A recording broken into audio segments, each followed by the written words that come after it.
Hello? Hey, Brian. Hey, Hsiung at DXC. How are you? Good. How about yourself? Great. Matt told me I should give you a call. Yeah, man. The march was awesome. I couldn't. It was amazing how many people were. Sorry, say again? It was amazing how many people were there. Yeah, probably San Francisco Animal Arts history, so very, very cool. Yeah, it was incredible. So let's talk about let's go right to the point and talk about the 60 years you're facing, and the other 4 are as well. For sure. Yeah, sorry about that. The call was breaking up. I actually had to go outside just so I could get reception. For some reason, it picked the worst time ever. So they're charging you with no worries. all kinds of crazy stuff. You said it was really draconian what they're charging you with? Yeah, I mean, this is, these prison sentences are unprecedented in the history of the animal arts system. But especially for something as silly as, and as seemingly innocent as taking an animal to the vet. Right. And is this all over Lily, or have they talked about other animals? So it's for 2 piglets that were rescued from a Smithfield. In a separate case, we were also charged with removing a turkey chick from a turkey factory farm earlier in May, and that charge could lead to up to 10 years in prison. Wow, that's incredible. And most people, and myself included, seem to think that they timed this purposely to coincide with the Animal Liberation Conference, right? Yeah, I think that there's a history of the industry coming after animal rights activists right before trying to start speaking out, and I think that's exactly what they're doing. Right. So, what do you think your chances are of wrangling this into? Well, we're going to go into Utah, our case before the citizens of Utah, the Attorney General of Utah, and try to show them that what we did was in fact in the public interest and that it was legally acceptable. And I think that if we get an opportunity to actually talk to Utah citizens about what was happening inside that Smithfield farm, I imagine there's going to be a lot of them are going to be for us.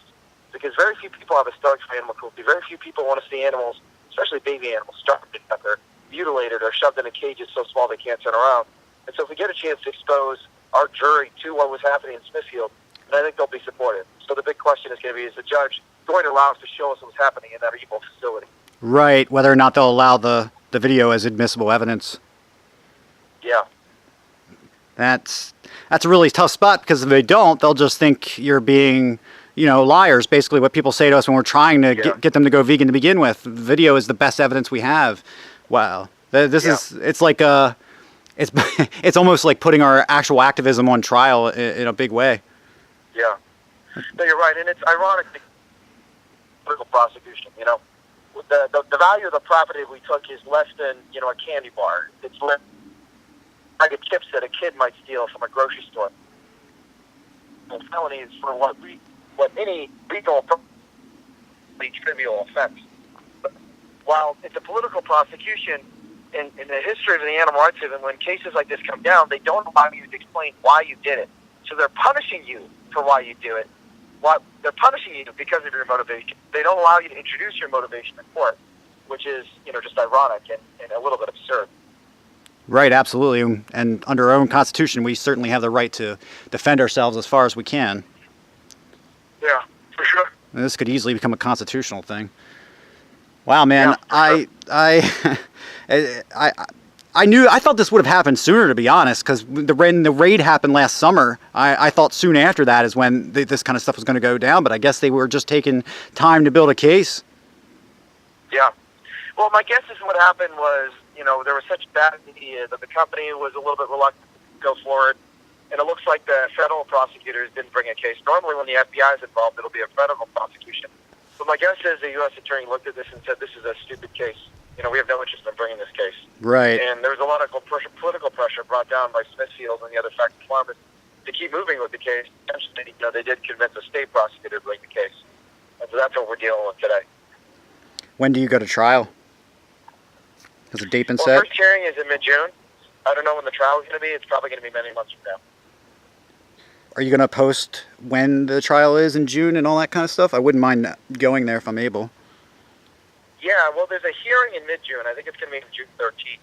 And I Okay. can give you more details by email. Yeah, that'd be great. But the trial itself, I'm not sure when it's going to happen. But What are your lawyers saying that you can say publicly? well, the lawyers, are allowing us to say whatever we want. Obviously, you aren't endangering yourself by speaking publicly about a case like this. But we're pretty open about what we're doing. We're not trying to hide from the police. Right. We think what we're doing is right.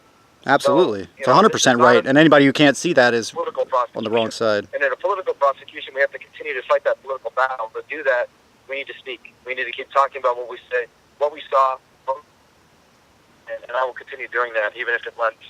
And even if it ends with me spending a longer time in prison as a result. Right. Absolutely. And I'm sure you know, especially today after the march, you've got a lot of people behind you, including me and everybody I know. Well, thank you. That means a lot, and I think the one thing that's going to give me a lot of solace if I am in prison is knowing that there are a lot of people who are continuing to fight the fight for animal rights outside. And, Yeah. and hopefully some of them will be a little inspired if I have to bear that sacrifice, because I don't think anyone should have to go to jail for taking a baby pig who's dying to the vet. But if we are going to send people to jail, I'm happy to be the person to bear that brunt, because I believe what we did was right, and sometimes we have to break the rules to change them. Absolutely. And most of us share the exact same sentiment. I'm ready to go to jail, and like I said, most of the people I know are absolutely ready to go to jail and take a beating, whatever it takes to. It's civil rights. It's what it is. It's civil rights for a different species other than just us this time. Yeah, you're right. You're right. And this is just how it is. We got to be laughed at, mocked, thrown in jail. That's just how it is. Yeah. It takes persecution to change the world. Sadly. I agree with you 100%. All right, I won't keep you. I'm sure you're really tired, Wayne. Thank you so much for giving me a call, giving me a little update from yourself about everything. And I look forward to hopefully seeing you in person at some point here. I wanted to get to the Animal Liberation Conference, but I didn't have the ability to this year for multiple reasons. But next year, I will definitely make it a priority to get out there. I'm super excited. Sounds good. All right. Yeah, we'd love to have you here. Awesome, man. Thank you so much for all you do. Thank you, Brandon. Yeah, sleep well. Bye. Bye.